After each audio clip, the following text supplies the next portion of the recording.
Kembali lagi teman-teman di channel Lentera Investor. Pada episode kali ini kita akan bersama membedah emiten yang produknya selalu ada di rumah kita. Bahkan produknya mungkin saja kita pakai setiap hari. Mari kita bedah saham Unilever Indonesia.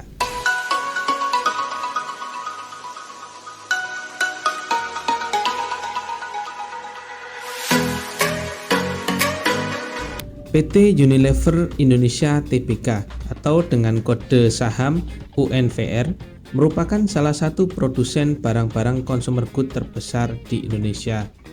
Portofolio perusahaan memiliki beberapa merek terkenal di masyarakat seperti sabun Lifebuoy, es krim Walls, dan masih banyak lagi produk-produk yang ada di masyarakat Indonesia bahkan setiap hari kita pakai. Perusahaan ini 85% sahamnya dikuasai oleh perusahaan induknya yang berpusat di Belanda.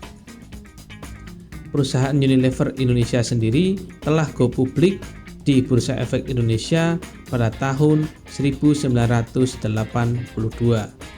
Seperti sudah dikatakan di awal tadi, bahwa 85% saham Unilever Indonesia dipegang oleh perusahaan induknya yang berpusat di Belanda. Lalu untuk saham beredar di masyarakat sendiri ada di angka 15%. Unilever sendiri memiliki berbagai brand yang sudah terkenal di masyarakat. Dari public expose perusahaan pada tahun 2023, 78% bisnis perusahaan berasal dari 15 merek. Dapat dilihat di sini bahwa pendapatan perusahaan lebih dari 3 triliun hanya didapatkan dari 6 brand saja, yaitu Sunlight, Pepsodent, Lifebuoy, Rinso, Royco, dan Kecap Bango.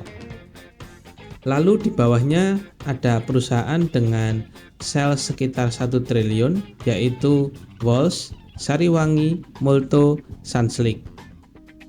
Lalu yang terakhir ada merek-merek seperti Rexona, Pond's, Buavita, Citra, Lux, dan lain-lain yang salesnya di bawah 1 triliun. Jadi bisa dibilang bahwa produk-produk dari Unilever ini sangat terkenal dan selalu ada di rumah-rumah kita, sehingga perusahaan ini bisa dibilang rajanya consumer good di Indonesia.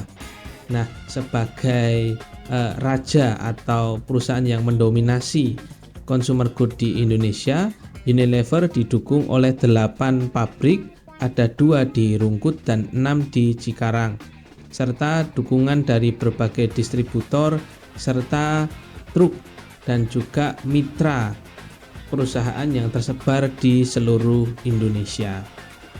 Selanjutnya kita akan melihat laporan keuangan dari PT Unilever. Kita bisa melihat di sini bahwa hutang jangka pendek atau hutang yang jatuh temponya kurang dari 1 tahun mengalami penurunan dengan didominasi hutang dari pihak ketiga dan hutang accrual.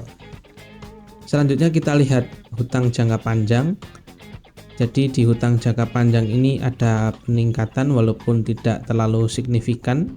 Jadi jika ditotal hutang jangka pendek dan jangka panjang dari Unilever ini mengalami penurunan dari periode sebelumnya. Untuk ekuitas kita bisa lihat di sini. Ekuitas dari perusahaan juga mengalami penurunan dari periode sebelumnya 3,9 triliun. Saat ini turun menjadi hanya 3,3 triliun. Dengan didominasi ekuitas adalah saldo laba yang belum dicadangkan. Jadi aset dari Unilever itu sekitar 16,6 triliun pada periode tahun 2023. Oke, selanjutnya untuk laporan keuangan kita bisa melihat bahwa harga dari Unilever sendiri sudah turun cukup tajam selama 5 tahun terakhir. Bahkan harga saat ini di 2.810 per lembar saham ketika video ini dibuat lebih rendah daripada harga ketika pandemi COVID. Jadi kita bisa melihat ketika pandemi COVID, masyarakat mengurangi konsumsinya karena terjadi pandemi dan tidak terjadi mobilitas. Harga saham Unilever masih berada di harga 3 ribuan.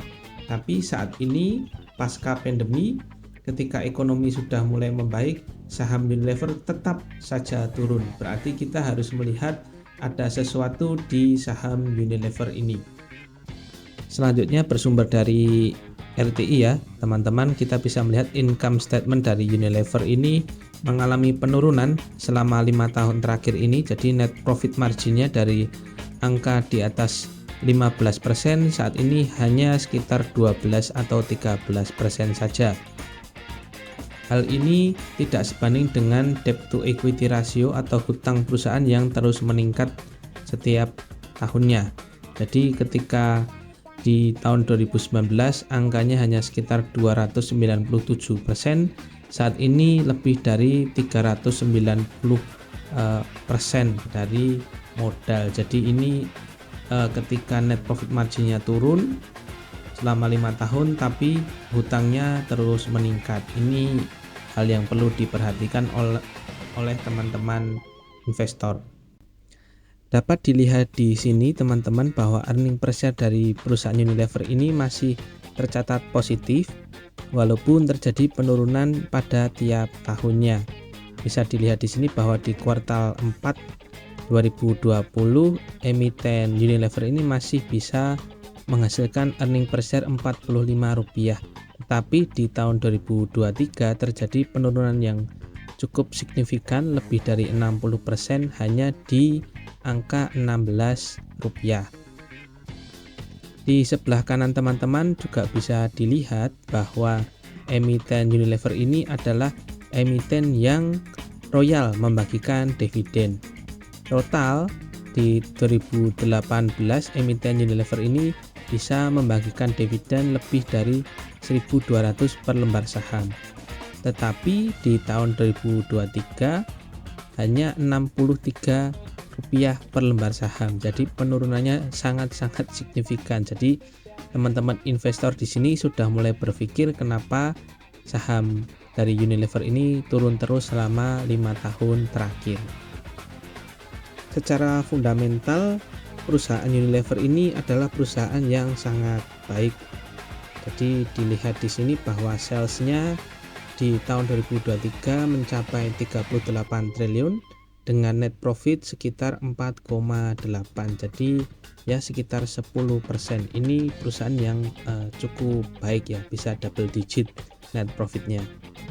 Lalu bisa dilihat di sini yang perlu diperhatikan pada earning adalah book value dari Unilever, yaitu di angka Rp88,63 per lembar. Sedangkan tadi harga dari Unilever di angka 2.900-an. Jadi bisa dibilang cukup mahal ya teman-teman. Kita lihat di laporan keuangan selanjutnya. Nah, teman-teman bisa dilihat di sini bahwa dividen payout ratio dari Unilever pada tahun 2023 atau laporan keuangan terakhir mencapai 50%. Sedangkan di tahun-tahun sebelumnya tadi sudah kita lihat angkanya 99%. Jadi ada sekitar 49 sekian laba yang ditahan oleh perusahaan yang rencananya akan digunakan untuk ekspansi perusahaan. Jadi kita lihat langkah-langkah dari Unilever ke depan. Nah, yang sangat menarik dari Unilever adalah ROE atau Return of Equity yang sangat tinggi di angka 141%. Jadi ini perusahaan yang sangat istimewa, raja dari consumer good Indonesia, dan kita tahu Indonesia punya penduduk yang sangat besar, jadi Return of Equity-nya sangat besar juga, dan ini sangat menarik buat kita investor. Tetapi teman-teman, nah ini yang perlu kita ketahui yang di garis merah ini, dividen yield dari saham Unilever ini cukup rendah, bahkan di bawah deposito atau sukuk atau mungkin obligasi negara yang risikonya lebih minim. dividen yield dari Unilever ini hanya 2,2% atau setengah dari deposito yang sekitaran 5%. Lalu di sini juga kita bisa lihat price to book value saat ini ketika video ini dibuat di angka 31,9.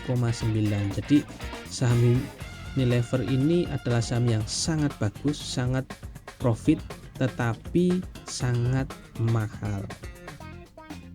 Saat ini saya akan membandingkan saham Unilever dengan saham sektor sejenis di Bursa Efek Indonesia. Saya memilih Mayora Indah dan Indofood.